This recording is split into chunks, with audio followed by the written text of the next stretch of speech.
Well, Plastics SA wants government to urgently fix South Africa's inadequate waste management facilities. The organisation will soon be embarking on a campaign to persuade the government and the citizens to join hands in the war against pollution.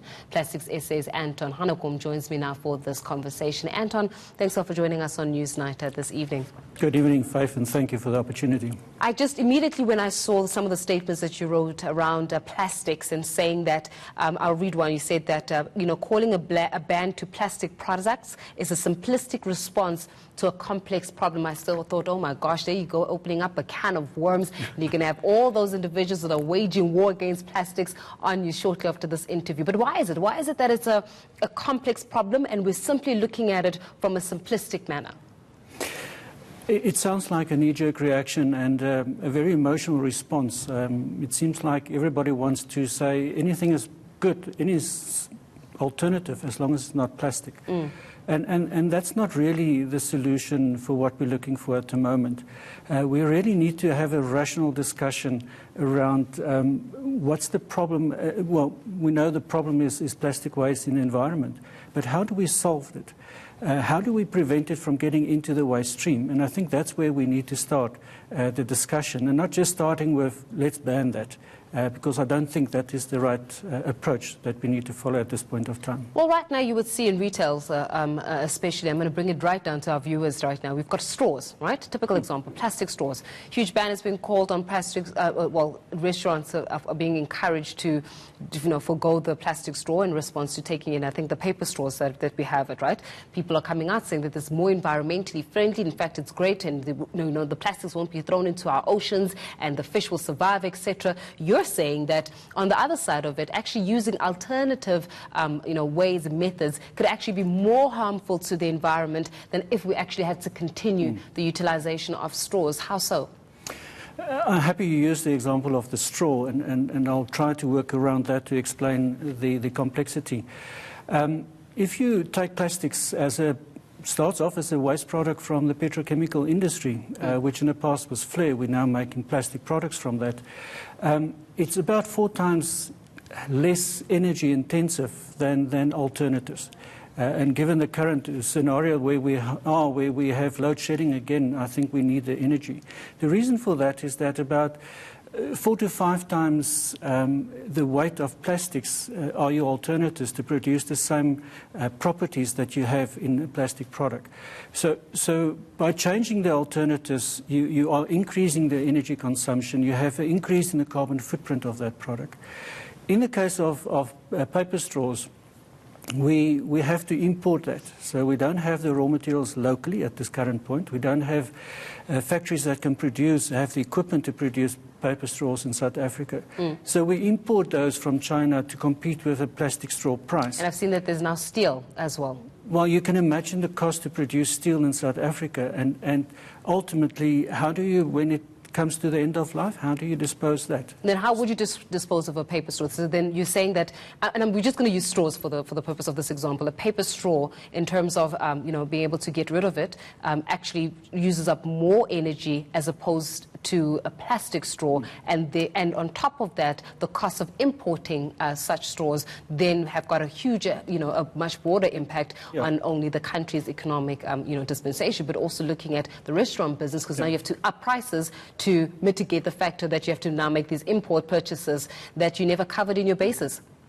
We believe plastics, if it's used correctly and disposed correctly, is the best, one of the most effective environmental products that we can use. And I think there lies the solution in terms of what we as South Africans need to consider. And we need to find simple, effective South African solutions for our problem, and that is to end waste in the environment. If we're just going to change plastics with a paper straw, and we don't have proper waste management in place, and we don't have ways to collect it in a simpler way where consumers and citizens can take their waste and make sure it gets recycled, we're not going to change the environmental impact, even if you change the material. All that we will do is negatively impact economic growth, negatively impact on jobs, and in 5-10 years' time we will sit with another product because we haven't changed the mindset of people. We haven't changed the human dilemma, and that's behind what do we do with our waste and the response to recycling, and we haven't created the infrastructure. So any alternatives that we bring in, we have to really look at the life cycle assessment, look at the economic impact, and make sure that what we replace or what we put in place of plastics is really better for the environment. Plastics is a very environmentally friendly product, but it should not. Oh, I can feel environmentalists, and you can agree. I can feel environmentalists wanting to have a hand at you right now. But it should not end up in the environment, and I think that's the critical and important part. So then what happens? So you're saying that the solution, or the medium-term solution to this problem, will be to put pressure on government to make adequate waste management facilities. So then I'm going to go back to the question in terms of what waste management facilities have been provided by government, which clearly when we've got landfills filling up already, that's a no-go area. But what waste management facilities have been made available by government that are proving to be, number one, short-sighted in terms of, number one, dealing with the population, dealing with the waste within the population itself, and also, you know, issues around even our culture. A culture, I mean, that the culture of all South Africans in the way in which we manage waste. Littering is just one element, and we'll touch base on the human element of it. But what waste management facilities need to be imposed and implemented by government so that we can deal with this issue from a medium-term perspective? Well, we've just seen from the insert is that even Johannesburg admit that they are not successful and they still need to do more work. In Cape Town, we have a material recovery facility that was designed for 60,000 households.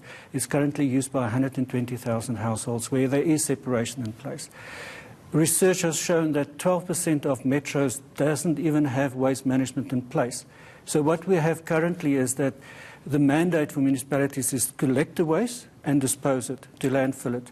There's no way for the industry even to get to the waste and to make sure it's recycled. So what we collect is coming from 70% from the landfill and the environment to implement. So what we need is proper waste management systems in place. What about infernos? I mean, you've seen this system being implemented across the globe, where you've got a big incinerator. So you've got a whole incinerator, and the waste goes into an incinerator. You get rid of the problem, you dispose of it, and you can find a way of putting it underground, so to say. And I know it sounds very simplistic, but really, you know, when it comes to, you know, incineration, is that not a better alternative solution as opposed to landfills? I think you're now on my side, where there are a lot of people is looking for you now, because incineration. I'm asking. I get to ask the difficult questions, and actually, you know, I hope that you can educate me. In South Africa, we deal mainly with mechanical recycling at the moment, where we physically sort and reprocess the waste into new products.